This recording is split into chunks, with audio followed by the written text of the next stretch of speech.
अपने अतीत पर शोक मत करें, ना ही भविष्य की चिंता करें। अपने वर्तमान को जिएं और उसे बेहतर बनाने के लिए सच्चे मन से प्रयत्न करें। यकीन जाने जल्दी ही आपकी किस्मत भी बदलने वाली है। इस बात को हम समझेंगे एक कहानी के माध्यम से। इससे पहले कि कहानी में आप खो जाएं, चैनल को सब्सक्राइब जरूर कर लें। एक बार की बात है, महात्मा बुद्ध के शिष्य आनंद कहीं जा रहे थे। रास्ते में उन्होंने देखा कि एक अधेड़ व्यक्ति एक चट्टान पर बैठा रो रहा है। वे उसके पास गए और बोले, क्या बात है, तुम कौन हो और क्यों रो रहे हो? आनंद की बात सुनकर उस व्यक्ति की सिसकियां थम गईं। वह अपने आंसू पोंछता हुआ बोला, मैं पास के गांव का रहने वाला एक बदनसीब व्यापारी हूँ। मैं जो भी काम करता हूँ वह बिगड़ जाता है। व्यापार के चक्कर में मैंने अपनी पत्नी के गहने गंवा दिए। मैंने अपने परिवार को भी खो दिया, यहाँ तक कि मेरा घर भी गिरवी पड़ा है। मुझे तो लगता है कि मैं किसी काम का नहीं हूँ, मेरी किस्मत ही खराब है। उसकी बात सुनकर आनंद बोले, तुमसे किसने कहा कि तुम्हारी किस्मत खराब है? जरा मैं भी तो जानूं कि तुम्हारी किस्मत में क्या खराबी है। वह व्यक्ति बोला, पहले मैं खेती करता था, पर हर साल उसमें घाटा होता था। कभी सूखा पड़ जाता तो कभी ज़्यादा बारिश के कारण फसल बर्बाद हो जाती। इससे परेशान होकर मैंने व्यापार करने का निश्चय किया। मैंने पत्नी के गहने बेचकर अपना व्यापार शुरू किया, लेकिन मेरा व्यापार नहीं चला। शुरू में परिवार वालों ने मेरा साथ दिया, लेकिन जैसे जैसे मुझे नुकसान होने लगा, मेरे परिवार वाले भी मुझसे दूर हो गए। मैं यह सब उनके लिए ही कर रहा था, लेकिन अब वे लोग मुझे देखकर नज़रें फेर लेते हैं। अब मुझे ही मेरी परिवार की दुर्दशा का जिम्मेदार ठहराते हैं। उस व्यक्ति ने एक लंबी सी सांस ली और फिर बोला, मेरा एक मित्र है, उसने भी मेरे साथ अपने व्यापार शुरू किया। उसका व्यापार अच्छा चल रहा है। वह जब भी मेरे पास आता है तो उसकी सफलता की कहानियाँ सुनाता है। उसकी बातें सुनकर मेरे घर वाले भी कहते हैं कि उसे देख और कुछ सीख। हमें तो लगता है कि तेरे बस का कुछ भी नहीं है। उन लोगों की बातें सुनकर अब तो मुझे भी लगने लगा कि शायद मेरे बस का कुछ भी नहीं है। अब तो मुझे अपना जीवन भी व्यर्थ लगने लगा है। मेरे मन में ख्याल आता है कि अपना जीवन समाप्त कर लूं। मैं यहाँ आया भी इसी इरादे से था, लेकिन हिम्मत नहीं कर पाया, इसलिए यहाँ एकांत में बैठा विलाप कर रहा था। आनंद बोले, तो ये बात है, वैसे तुम इसके अलावा कुछ और भी कहना चाहते हो? उनकी बात सुनकर वह व्यक्ति बोला, एक ओर मेरा हर काम खराब हो जाता है, दूसरी ओर मेरा मित्र जो हर समय मुझे नीचा दिखाने का प्रयत्न करता रहता है। मुझे समझ में नहीं आता कि मैं क्या करूं।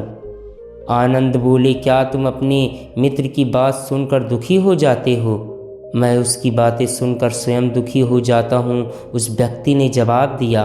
आनंद ने पूछा, तुम्हें किस बात का दुख होता है, अपने असफल होने का या फिर मित्र के सफल होने का? उनका सवाल सुनकर वह व्यक्ति एक पल के लिए सोच में पड़ गया।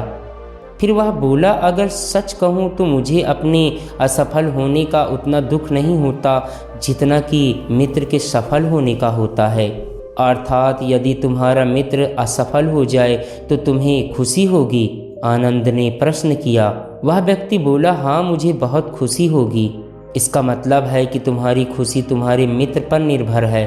आनंद बोले, अगर वह चाहे तो तुम्हें खुश कर सकता है, और अगर वह चाहे तो तुम्हें दुखी कर सकता है।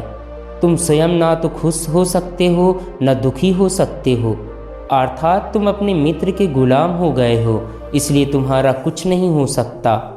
ऐसा ना कहे महात्मा, उस व्यक्ति ने हाथ जोड़ दिए। आपकी बातें सुनकर मुझे कुछ आशा बंध रही है। आनंद बोले, जब हम किसी से आशा बांध लेते हैं तो उस पर निर्भर हो जाते हैं। ऐसे में हमारी खुशी और दुख भी उस पर निर्भर करने लगता है। इससे बेहतर है कि तुम अपने आप से आशा बांधो। जब तुम ऐसा करोगे, साथ ही पूरे जतन से काम करोगे, तो तुम्हें सफलता अवश्य प्राप्त होगी। कहते हुए आनंद ने एक पल के लिए उस व्यक्ति की ओर देखा, फिर अपनी बात आगे बढ़ाई।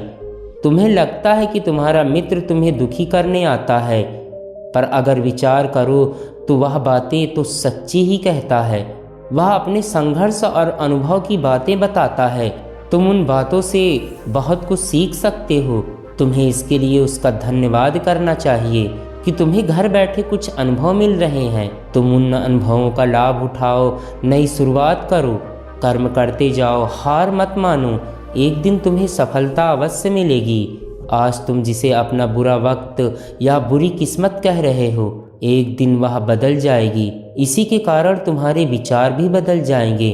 और देखना, जब तुम्हारा अच्छा वक्त शुरू होगा तब तुम्हारा मित्र भी तुम्हें अपनी सफलताओं की कहानियाँ नहीं सुनाएगा, तब वह अपनी असफलताओं की बातें बताएगा, ताकि तुम उसकी बातें सुनकर भ्रमित हो जाओ, तुम्हारा आत्मविश्वास हिल जाए और तुम गलत निर्णय ले सको।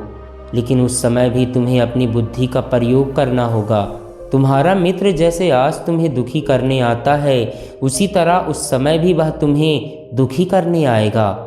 क्योंकि जिस तरह उसे दुखी देखकर तुम्हें मज़ा आता है, उसी तरह उसे भी तुम्हें दुखी देखने में उतना ही मज़ा आता है।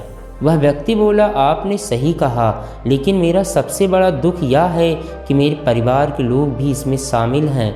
वास्तव में मैं तो अपने परिवार के लिए अच्छा करना चाहता था, लेकिन वे लोग भी मेरी बातें नहीं समझते हैं। वे मुझे गलत कहते हैं और अब तो वे मेरे साथ भी नहीं हैं। आनंद बोले, मैं सब समझ गया हूँ। वास्तव में इस दुनिया में सभी लोग सात्मना ही चाहते हैं। हम चाहते हैं कि हम जब भी कुछ करें तो लोग हमारी प्रशंसा करें, लेकिन आम तौर से ऐसा नहीं होता है, इसलिए हम दुखी हो जाते हैं। हमें लगता है कि हमारे मित्र, परिवार सब हम मतलबी हैं। लेकिन तुम अगर किसी को अपना परिवार मानते हो और उनके लिए कुछ करना भी चाहते हो, तो तुम्हें ऐसा क्यों लगता है कि तुम दूसरों के लिए कुछ कर रहे हो? वास्तव में तुम अपनी खुशी के लिए कर रहे हो। इसलिए परिवार के लिए कुछ करना वास्तव में अपने लिए ही करना होता है। इसलिए अगर ऐसा करते समय तुम्हें लगता है कि तुम दूसरों के लिए कर रहे हो, तो तुम दुखी रहोगे। और अगर तुम्हें लगता है कि तुम अपने लिए कर रहे हो, तो तुम खुश रहोगे। क्योंकि जब तुम अपने लिए कुछ अच्छा करते हो या करना चाहते हो, तब तुम्हें सांत्वना की ज़रूरत नहीं पड़ती है। आनंद की बातें सुनकर उस व्यक्ति के चेहरे के भाव बदल गए। वह बोला, आप सही कह रहे हैं। मैं समझ गया हूँ कि अब तक मेरी किस्मत खराब इसलिए थी क्योंकि वह दूसरों के हाथों में थी। अब मैं अपनी किस्मत को अपने हाथ में रखूँगा। मैं फिर से प्रयत्न करूँगा, पूरे मन से काम करूँगा, और जब तक सफलता नहीं मिल जाती चैन से नहीं बैठूँगा। उस व्यक्ति की बात सुनकर आनंद मुस्कुराए और उसे एक छोटी सी डिबिया देते हुए बोले, इस डिबिया को हमेशा अपने पास रखना। इसमें एक ऐसा राज है जो तुम्हें बड़े से बड़े दुख से भी बाहर निकाल देगा। लेकिन इसे तभी खोलना जब तुम्हारे जीवन में कोई रास्ता ना हो और तुम्हें लगे कि सब व्यर्थ है, यह दुनिया व्यर्थ है और यहाँ रहना भी व्यर्थ है। उस व्यक्ति ने आनंद को धन्यवाद दिया और डिबिया को लेकर चला गया। उसने नए उत्साह के साथ फिर से अपना व्यापार आरंभ किया। उसका व्यापार चल निकला। अपनी मेहनत और लगन के बल पर वह एक बड़ा व्यापारी बन गया। परिवार वाले भी उसके साथ आ गए और उसका जीवन हंसी खुशी बीतने लगा। अब वह भूतकाल का रोना छोड़ चुका था। वह भविष्य काल की भी चिंता नहीं करता था, बस अपने वर्तमान को संवारने में लगा रहता था।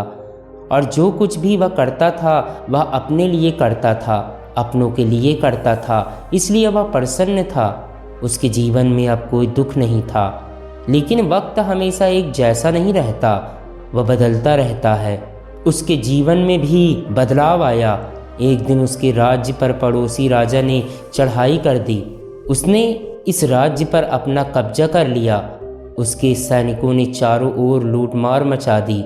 उन्होंने व्यापारी का सारा धन लूट लिया। उसके घर में आग लगा दी। जान बचाने के लिए उसे अपने परिवार के साथ वहां से भागना पड़ा। वह व्यक्ति अपने परिवार के साथ कई दिनों तक इधर उधर भटकता रहा।